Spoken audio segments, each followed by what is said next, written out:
అందరికీ నమస్కారం. నా పేరు చూకుల దుర్గాప్రసాద్ శాస్త్రి, ఆంధ్రప్రదేశ్ బ్రాహ్మణ వెల్ఫేర్ కార్పొరేషన్ డైరెక్టర్, బాపట్ల జిల్లా, బాపట్ల.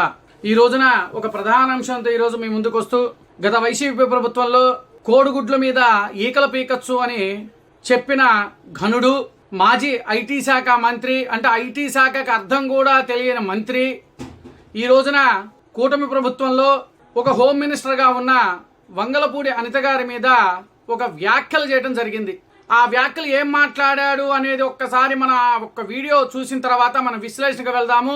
కోడిగుడ్ల మీద ఈకల పీకచ్చు అని చెప్పిన ఏకైక మంత్రి ఎవరై అంటే మన గుడివాడ అమర్నాథ్. ఆయన గురించి ఒకసారి విశ్లేషణకు వెళ్దాం. ఒక్కసారి వీడియో చూడండి. ఇక్కడ ఉన్నటువంటి మంత్రులు కొంతమంది మాట్లాడుతూ ఉన్నారు. మనకు ఒక మేకప్ మంత్రి ఉంది. మీ అందరూ చెప్పాల్సింది సరిగ్గా ఇటువంటి ఎండలో తీసుకెళ్తే కేజీ బయట పడుతుంది. కేజీ పుట్టి పెట్టవచ్చు, మనం వాళ్ళు పుట్టి పెట్టుకోవచ్చు. ఆవిడ మాట్లాడుతుంది ఏమంటుంది, పూర్వం మేము చదువుకున్న రోజుల్లో మేము ఉద్యోగాల కోసం ఎదురు చూసేవాళ్ళం, ఇప్పుడు ఉద్యోగాలు మన కోసం ఎదురు చూస్తున్నారు. ఏ ఉద్యోగం అమ్మా? నువ్వు చేసినటువంటి ఉద్యోగం ఏంటి చెప్పు, మాకు చెప్పు. నువ్వు చేసిన ఉద్యోగాలు మా వాళ్ళు చేయలేరులే, మా వాళ్ళకి చేత కాదు, మా ఊర్లో మరికి అంతకన్నా చేత కాదు. నువ్వు వచ్చి మాటలు మాట్లాడతావు. ఒక్కసారి పని వస్తే నేను వదిలేసినటువంటి బుల్లెట్ ప్రూఫ్ కారు వదిలి తిరిగి తిరుగుతున్నావు. నేను వాడి వదిలేసినటువంటి నా బుల్లెట్ ప్రూఫ్ కారు నువ్వు వాడితో నా గురించి మాట్లాడుతున్నా. నీకు తెరవ ఏమైనా ఉందా అని అడుగుతావు.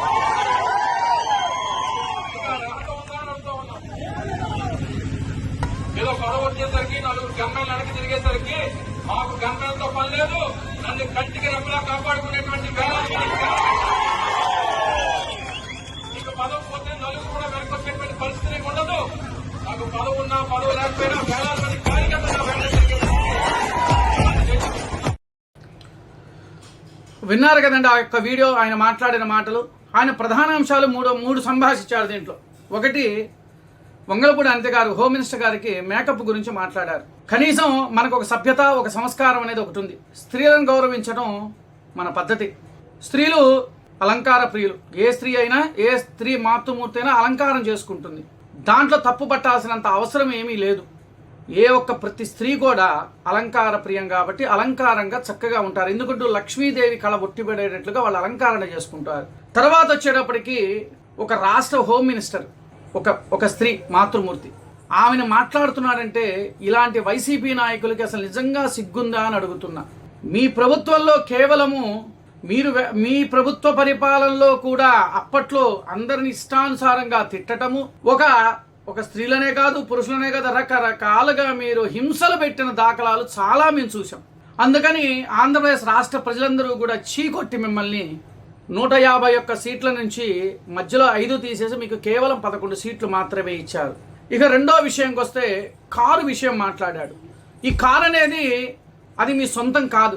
మీరు ప్రభుత్వంలో ఉన్నప్పుడు ఒక మంత్రిగా హోదా ఇచ్చినప్పుడు దానికి ఆ శాఖకి సంబంధించినది మీకు గవర్నమెంట్ కొంతది మీకు ప్రొవైడ్ చేస్తుంది.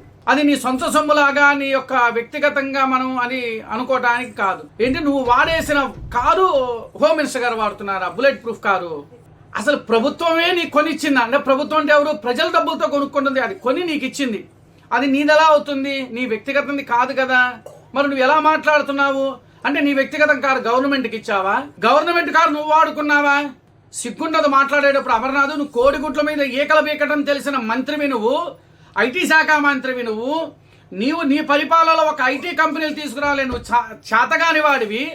ఈ రోజున వచ్చేసి ఏదో సభలో మనం మాట్లాడదాము, మనం ఏదో మాట్లాడితే కాంట్రవర్సీగా మాట్లాడితే వేరే దోవలకు పంపిద్దామని ఆలోచన చేస్తున్నావే.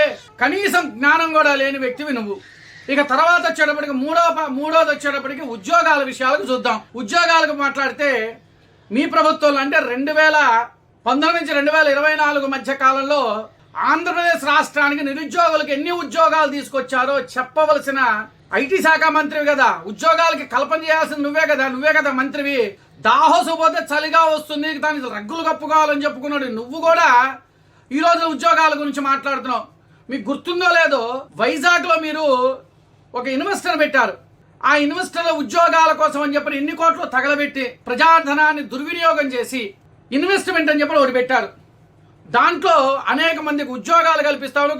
నువ్వు మాట్లాడిన అసెంబ్లీలో మీకు గుర్తుందో లేదా ఆ వీడియో కూడా ఒకసారి ప్లే వస్తుంది, అది కూడా వస్తుంది.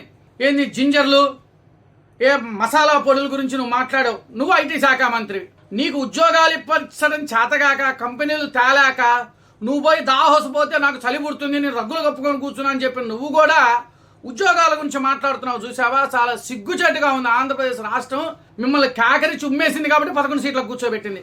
ఇంకో ప్రధాన అంశం చెప్తున్నా, కూటమి ప్రభుత్వానికి మీ ప్రభుత్వానికి కూడా నేను తేడా చెప్తున్నా. కూటమి ప్రభుత్వం చెప్పదు, చేసి చూపిస్తుంది ప్రతి విషయాన్ని కూడా. ఉద్యోగాలకి డిఎస్సి ఉద్యోగాలకి ఇచ్చిందా, కానిస్టేబుల్ భర్తీలు చేసిందా, కంపెనీలు తీసుకొచ్చిందా, అనేక సంస్థలను తీసుకొచ్చిందా, రాయల్ ఎన్ఫీల్డ్ వచ్చిందా, ఇవన్నీ కూడా వచ్చినాయి. మరి మీ యొక్క ప్రభుత్వంలో మీరు ఏం తీసుకొచ్చారు, ఏం చేశారనేది రాష్ట్ర ప్రజలకు అందరికీ కూడా తెలుసు. మనం మాట్లాడేటప్పుడు స్త్రీలను గౌరవించడం మన సాంప్రదాయం. ఆ సాంప్రదాయం కూడా తెలియని వ్యక్తివి నువ్వు, ఒక మంత్రివి, మాజీ మంత్రివి. నువ్వు ఈ రోజు మైకులు పట్టుకొని మాట్లాడుతున్న రాష్ట్ర ప్రజలారా, ఇలాంటి వ్యక్తులు ఏం చెప్పాలి? ఇలాంటి వ్యక్తుల మీద మీరు ఖచ్చితంగా కామెంట్స్ మాత్రం తెలియచేయండి. ఇలాంటి వ్యక్తుల్ని మనం అసలు సభ్యతా సంస్కారం లేని వ్యక్తులు ఎవరయ్యా అంటే ఈ వైసీపీ ప్రభుత్వంలో కొంతమంది ఉన్న నాయకులు సభ్యతా సంస్కారం లేకుండా మాట్లాడుతున్నది చాలా సిగ్గుచేటుగా ఉంది. రాష్ట్ర ప్రజలు ఒక్కసారి మనం ఆలోచించండి, కామెంట్స్ తెలియజేయాలని చెప్పి కోరుకుంటూ ఉన్నాను. నమస్కారం. నా పేరు చూకుల దుర్గాప్రసాద్ శాస్త్రి, ఆంధ్రప్రదేశ్ బ్రాహ్మణ వెల్ఫేర్ కార్పొరేషన్ డైరెక్టర్, బాపట్ల జిల్లా, బాపట్ల.